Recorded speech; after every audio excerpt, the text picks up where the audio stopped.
Hey there, everyone. Welcome back to another episode of the Holy Donuts podcast. I am your host, Matt Lombardi. Pumped, as always, to be with you. I am joined today by Caleb Dansby. Caleb is the Director of Marketing at Christian Relief Fund, CRF for short. I'm just going to call it CRF throughout the podcast. So I have to say the name every single time, Caleb, if that's cool with you. Good That's to see good. you, man. Yeah. How are you? Good to see you. It's good to be here. I am a little bit nervous, but usually because I'm never in front of the camera or never in front of people, talking and things like that. So it's maybe a little jumbled, but I'm excited to be here. It's going to be great. I'm pumped for it. You got value bombs to share for sure. Okay, Okay. so let's Yeah. start softballs, right? So give us the quick overview Yeah. of CRF, Christian Relief Fund. Like, just what do you all do? What's your ministry all about? Yeah. So CRF is the easiest way to say it because that's also our website. So we recently changed it last year to crf.com because Okay. Christian Relief Fund, it was hard for people to type in. So Yeah. thankfully we switched that gear. And so CRF is the easiest, but we first started about 73 years ago. Not 73, sorry, 53 years ago. It was in the Okay. 70s Yeah. that we started first in India. And now we're in about 15 different countries providing child sponsorship, giving clean water, medication to children who need it, building communities through church planting, equipping communities to start to break that cycle of poverty. And so we sponsor roughly about, I think, just under 10,000 kids active, but we've changed. I'd probably say a couple 100,000 lives in that Yeah. 50 some odd years. Very cool. And so yeah, so child sponsorship is our main bread and butter, but drilling water wells is another big thing. So we have a water company that is our social enterprise in Kenya and in Haiti. So cool. In Haiti, we drill about one well probably about every week or two. In Wow. Kenya, we drill about 2 to 3 wells a week. Wow. And It's so we've incredible. been able to give clean water um, to about well over 1.25 million people. And in that ministry, that's only been about 12 or 13 years It's incredible. of that. So and in Kenya, we're about our water companies, I think, in the top 3 companies in Kenya, and Wow. we've been able to do some really cool projects with um, other YouTubers and other big donors to bring clean water, which is just the start of what we do. So like that's the start of education, the start of families growing together and being able to get out of poverty or being able to just be healthy, Yeah. something that we take for granted every day of being able to turn on the tap. Um, and for girls to get back into school, women to get back and learn and to have a business. So like we do a lot of in all of our countries from East Africa to Central America to India to Romania and Ukraine. So we have a lot of programs, but our office is small. But Yeah. I think that's what makes us special. Yeah, And man, that's huge. I know when we were talking kind of before the podcast, you mentioned what kind of like Mhm. was it like 95% of what's given goes to the field specifically, like not to internal operations or budget. Is that Yeah, was that number right? 95% goes. I think last year was 95%. I Okay. think the year before was 94. Okay. The year before was 94, 93, something like that. So we It hovers try in to that area. keep it in above 90 and below 95. Yeah. So Yeah. depending on Totally. kind of like what comes in, what doesn't come in, what all of that, we try to stay Yeah. in that realm because thankfully we do have a small staff, Yeah.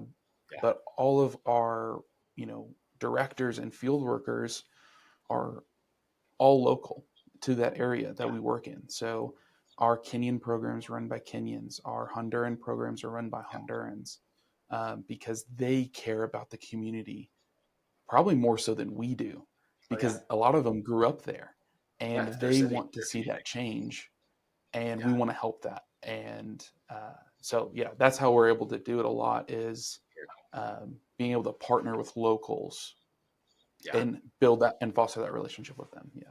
I love it. I love it. Okay, so how did you kind of first come on board with CRF? Like, what's been your journey into nonprofit marketing, donor engagement? Because everyone's got a different one. None of us dreamed of doing it when we were growing up as kids. So tell us a little bit of Yeah. your story of how you came to CRF. So I think in many ways I'm still a kid, We because all feel that way, I yeah. graduated college 4 years ago, and so Wow. and Okay, I've that's been awesome. and I've been here at CRF for almost three, Okay. and so um, it's kind of like those crazy stories of, you get a phone call and you're like, oh, I'm not going to pick it up because I don't know this number, but Yeah. then you have that like gut feeling or the spirit telling you, no, you need to answer that. Yeah. So I Yeah. picked it up, and it was the president who was calling That's me. awesome. And I was, working retail at the time, just having a job, and, Yeah. kind of struggling, with, post college, and feeling like I got a What am I degree, doing I'm with here in my life? retail. Yep. What Yep. am I Been doing? there. Yep. And answer the call. Well, it turned out the president, Milton Jones, he, back in the, I think, 70s, um, 60s, he went to the same campus ministry that I went to. Cool. And and he went to Texas Tech. So, and I went to a small Christian college, Lubbock Christian University. And so we went to the same campus ministry, but years apart from each other. And he just happened to call my campus ministers at the time and asking for somebody who, we need somebody to fit the digital marketing space for all the creatives, and somebody Yeah. who has a passion for missions. Wow. And both of my ministers on separate calls, uh, both said, we know the guy. That's awesome. And That is, it's, that's one of the more wild stories that I've heard in terms of yeah, how they got it. It just literally a call out of the blue. Just, hey, we want you for this job. Let's go. yeah, That's amazing. yeah. Very And cool. the crazy thing too is, I had been trying to take mission trips to Kenya, Yeah. to, Central America, and they never worked out. Yeah. And within 2 months of me working here, I was in Kenya for 2 weeks, It's working so cool the way and God works. doing what we do. And Yeah. now I've been there 3 times in less Yeah. than 3 years. Been to, like, and in all reality, it was God saying, not yet, all those Yeah. times through college until now. That's So so cool.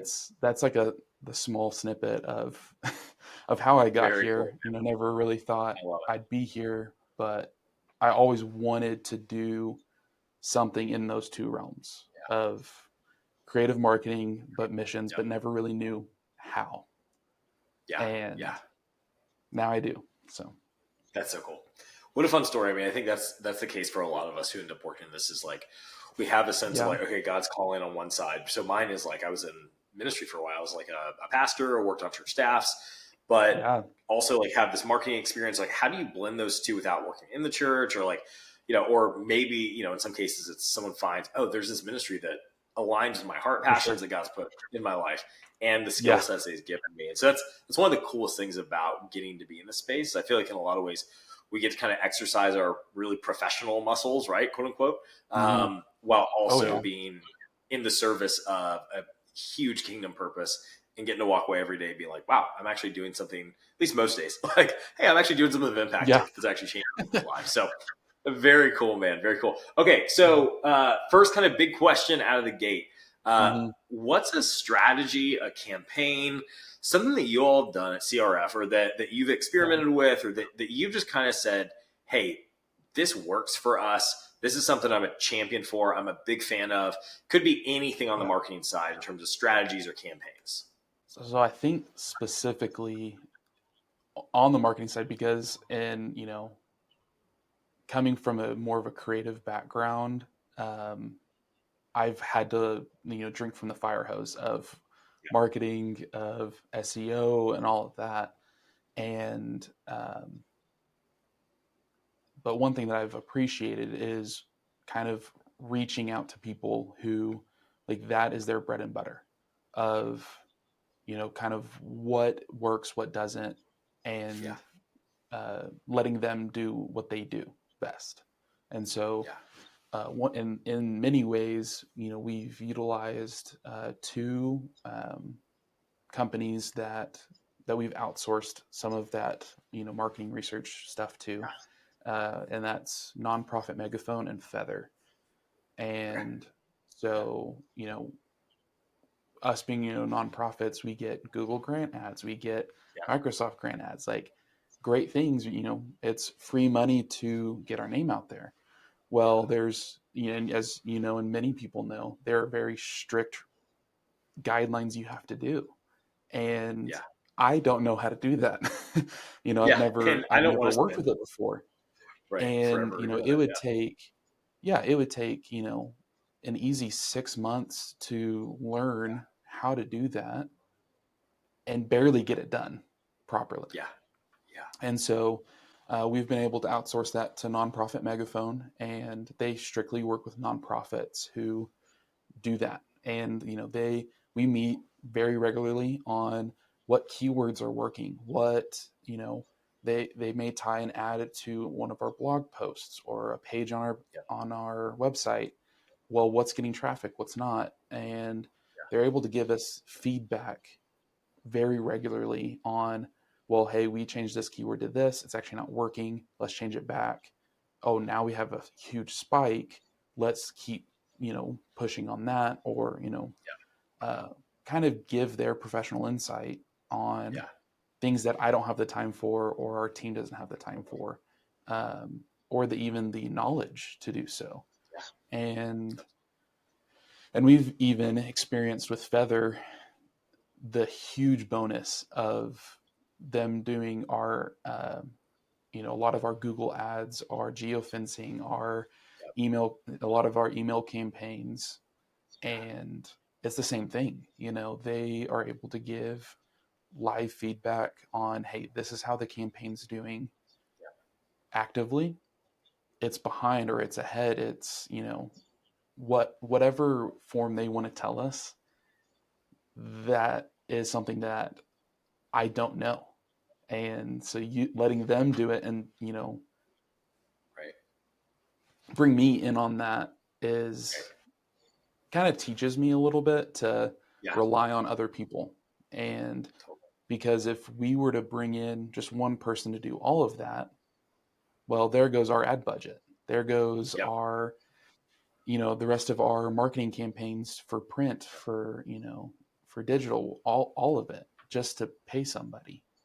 Yeah. Whereas if we can work with a group like Feather and Nonprofit Megaphone and pay a small fee, pay our ad spend or whatever we're doing, and use their expertise to our advantage. And because we're small, like we have a small team, we, like we said, we try to stick above that 93, Yeah. 95% spend, Yeah. and that's the way we've been able to utilize in that space a little bit. I love it. Yeah. I mean, the ability to bring in really good subject matter experts, right? And Yeah. say, hey, you're great at this. You spent years figuring this out.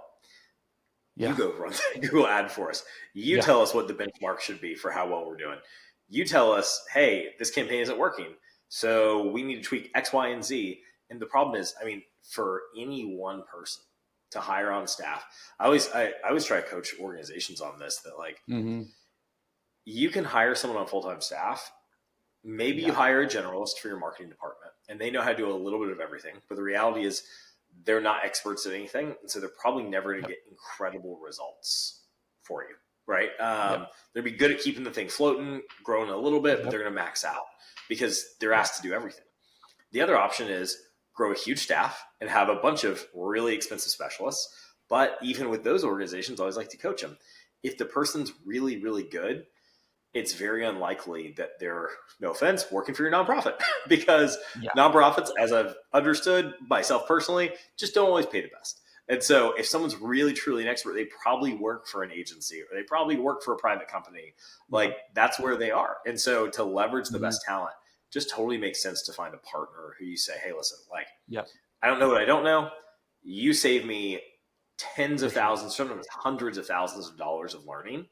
And also, I get to learn from you in the process while you do the work. Oh And so yeah. we can see what works and what doesn't. So it's such a genius way. And I Yeah. love that that's the way that you all think. It's just like, hey, let's rely on partners who are great at what they do. Feather, Mm-hmm. just, I don't know Nonprofit Megaphone well. I'm sure they're great. Feather, I can speak for. Love Yeah. that team. They're great people. They have a heart for helping ministries, and Oh really yeah. an incredible ads platform. I always Mm-hmm. say like it kind of simplifies the whole. You've got so many different places you can do paid media. Kind of centralize Mm-hmm. it all into one place. So you've got one tool you can go to run all your ads, as Yeah. opposed to, well, let me log into my you know my Meta Ads account and then my Google and then my Microsoft. Like just brings it all in one place, which is really, really nice. So highly recommend the team at Feather Oh and yeah. them as a product. So Yeah. They always ask, oh, what do you guys want to do? What do it's just like, um, I came to you guys, tell me, and like, what do you want to do? tell Yeah, tell me what works for you guys, what yeah, you recommend based off of what yeah, we're doing. This is what we're doing. How can your expertise just build off of what we're doing? yeah, And totally. they just sent me a report. I think it was last week, and Mhm. we right now in all of our ad spend, we are what we our ROI now is higher. I'd probably say just by a couple thousand, so not a lot, but of what it was in the entirety of last year. Wow, And we that's cool. still have, November and December, which is our Yeah, key their biggest months. biggest months of, Yeah, of all nonprofit fundraising. totally, And so for us to be, and even last year was higher than the year before. And so, totally. and like we're able to now, get that traction to see what works, what doesn't, Yeah, what images, yeah. provoke What creatives can do giving, this or job? Yeah, all yeah, that stuff.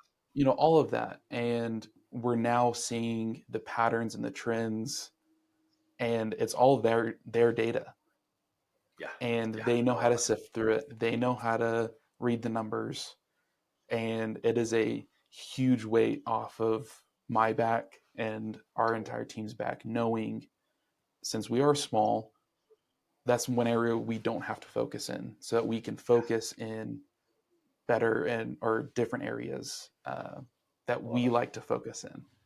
That's so cool. And yeah, and so that probably I think leads to like the next point of like specifically CRF that I really Yeah. like is reaching younger donors, and specifically college age.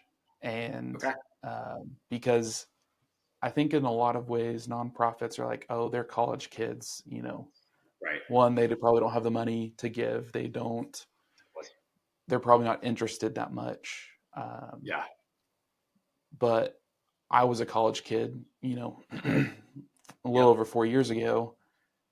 And if I would have known about CRF, I would have tried to work here sooner. I would have tried to go on a trip sooner. I Yeah. would have, Yeah. like, because I know and I've seen how other college students that I talk to and take trips with react Yeah. and view those things. Absolutely. And because they're like, yeah, we have in our space of nonprofits, they're not going to be the, major donors of today. Totally. They're going to be our major donors of for Tomorrow. in 10 years from now. Yeah. Yeah. Yeah. Totally. And, and I was reading a study on that as of how generosity has Yeah. gone downhill, being a generosity crisis. Well, I think in many ways it's because college kids or younger donors may not know or have that energy level of where to donate. Yeah, Even if they may not absolutely. have the money now, Yeah, showing them what we do or how we do it will, they'll hold on to that. Um, and absolutely. especially if they can take a trip with us or come into our office and work with Yeah. us, for an internship or anything like that. Like, it's just a small seed planting for the future of future donors. Well, hey there, Holy Donuts listeners. Ever feel like your nonprofit's donor experience is like a jelly filled donut with no jelly? Well, don't fret, we found the jelly to your donut dilemma. Enter WeGive, the software tool that's like the cream filling to your eclair, or should I say, the glaze to your donut. With WeGive, you're not just taking a donation, you're rolling out a red carpet for every person who gives to your organization.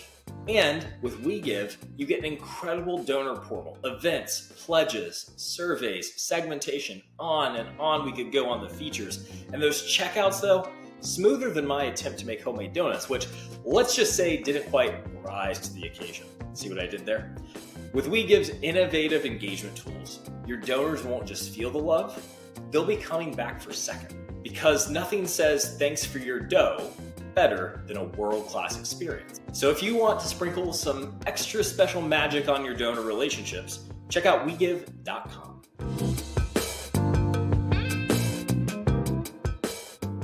There's always going to be, especially when they're young, there will always be call it sentimentality, like a Mm-hmm. romanticism about if that's the first organization they gave to or they were partnered with, like that always sticks Yeah, in their mind as they get older, right? Of like, I remember them for from back sure. when I was young, right? Like it's got that positive connotation with your organization then of like, oh, that's an organization that like I remember from when I was a kid or when I was in college or whatever. Oh yeah, And the idea that college students can't give, I mean, I love your point.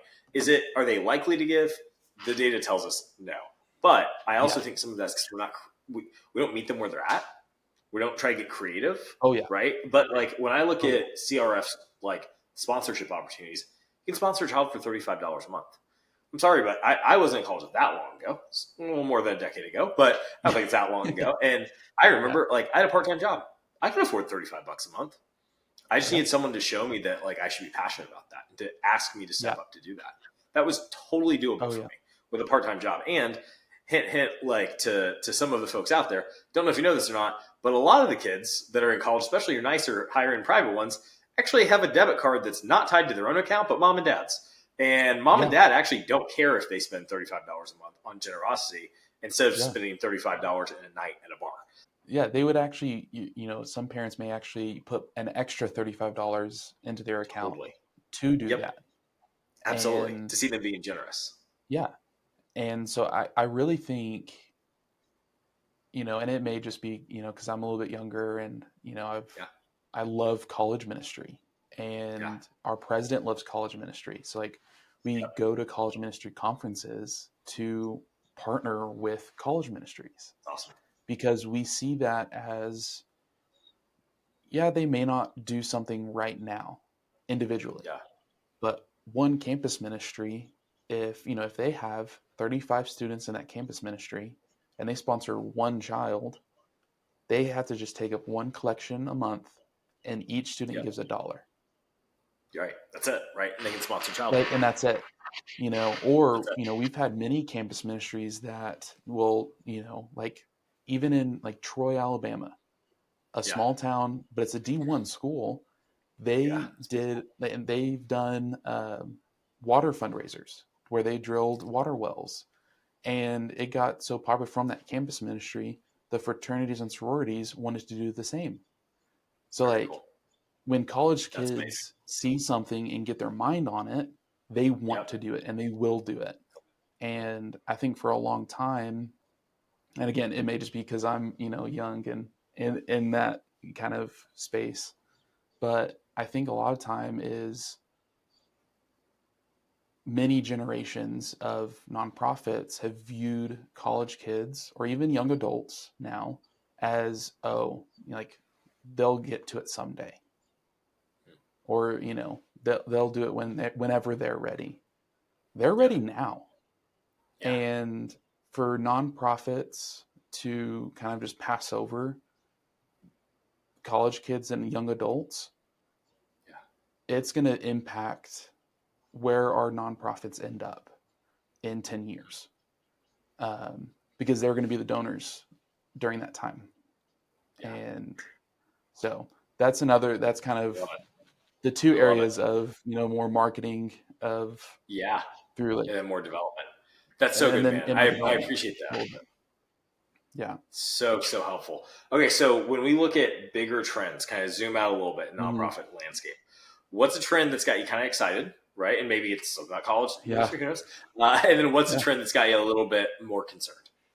So I'm taking kind of the route of in the creative space, and that's storytelling.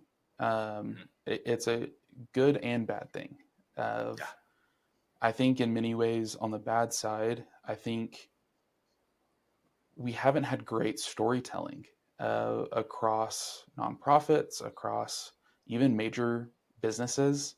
yeah, Um, and that runs into social media, into movies, into even books that are writing in the last 5 years.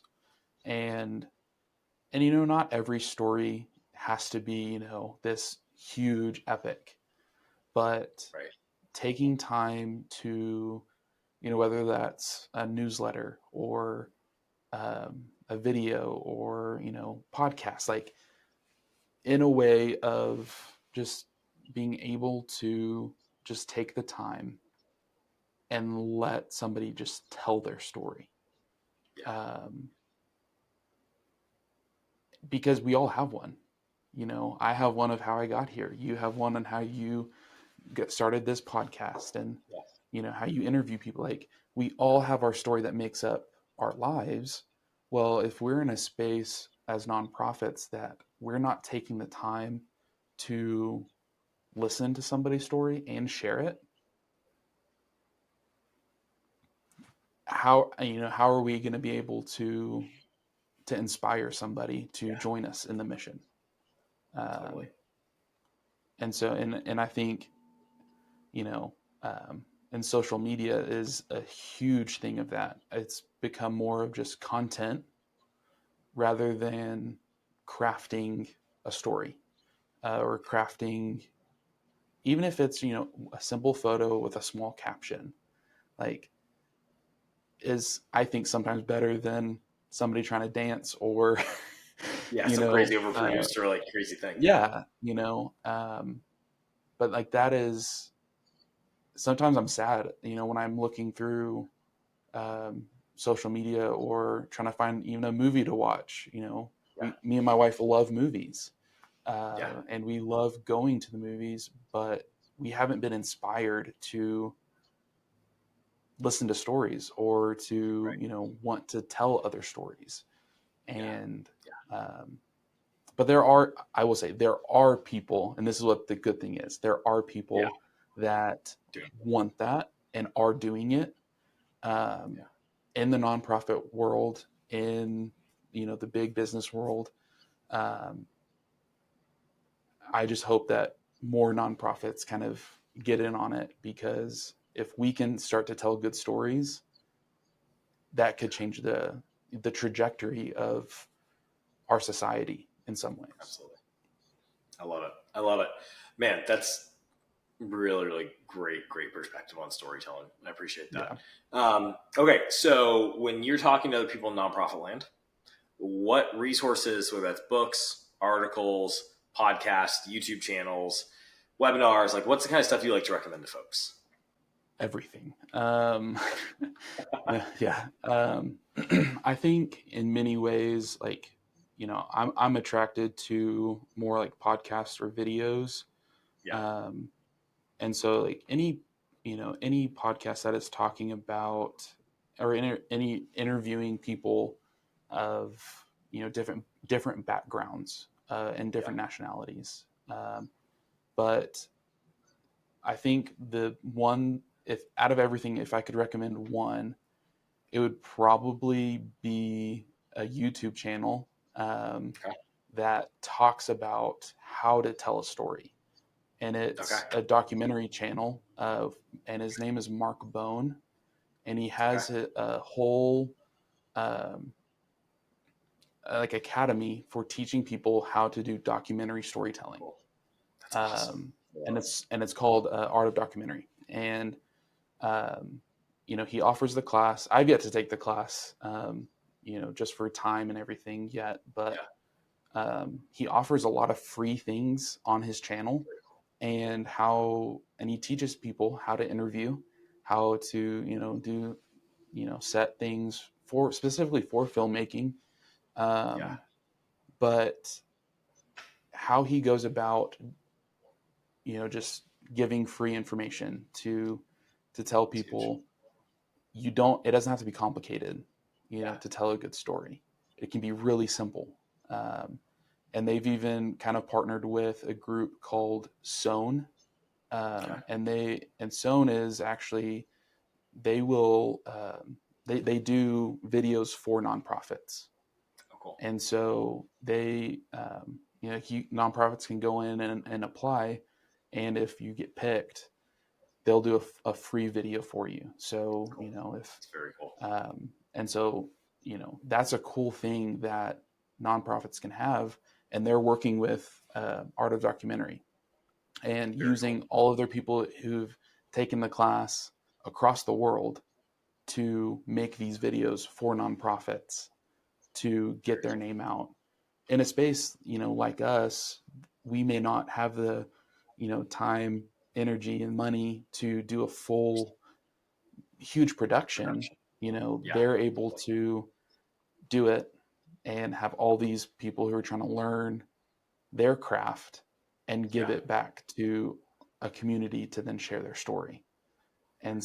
so that's probably like a small little, just like in that creative world snippet that I've been able to watch. But Yeah, that's a super unique resource that I think so many organizations out there yeah, are always trying to figure out how do we do our storytelling better, especially via video. I yeah, mean, with YouTube yeah, becoming so prominent, it's yeah, everyone knows like video yeah, is critical. So that's a great resource for that. it is. Yeah. And then I think on top of that, just the book Story Brand, it Yeah. kind of feeds into that a little bit.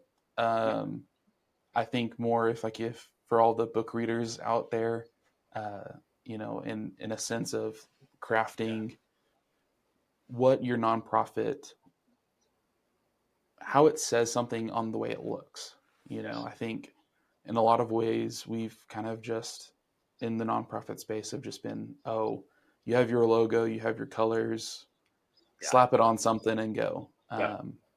But it's more than that. It's you're telling a story through your colors, through your Yeah. logo, your typography, your pictures, your brand, like how you present yourself on social media, podcasts, video, like all across the bandwidth It all of matters.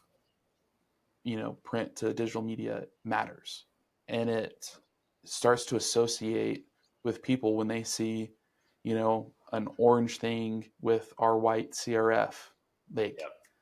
they can pick it up. Triggers Or it. even Right. if they say, oh, I saw something in the store and I saw this bright orange thing, I thought of you guys. Yeah. Like Yeah. Love that's it. cool, Yeah. but that is a branding. Even if we don't have our brand on something that's bright and orange, or Yeah. on a bucket of water, they see it and they think of us. Like that is just like the start to what is possible, I think, for a lot of nonprofits in that space. Very cool. Love it, man. Yeah. Great resources. Caleb, if people want to connect with you, what is the best way to connect with Yeah. you? Is it on social media? Is it via email? Email is good. Social media is good. My email is cdansby@crf.com. Cool. And then social, my they can reach out on my personal, You want it. but LinkedIn is good too. Cool. You know, either one is fine. But I'd love to meet some new people. I'm still new to the nonprofit world, and so Yeah. meeting new people, marketers, creatives in the nonprofit space to talk about stuff like this, kind of, Yeah, it's a workshop blast. and be encouraged, I think, because, for me, not knowing a lot of people sometimes can get a little lonely. And it's like, Yeah, you know, totally.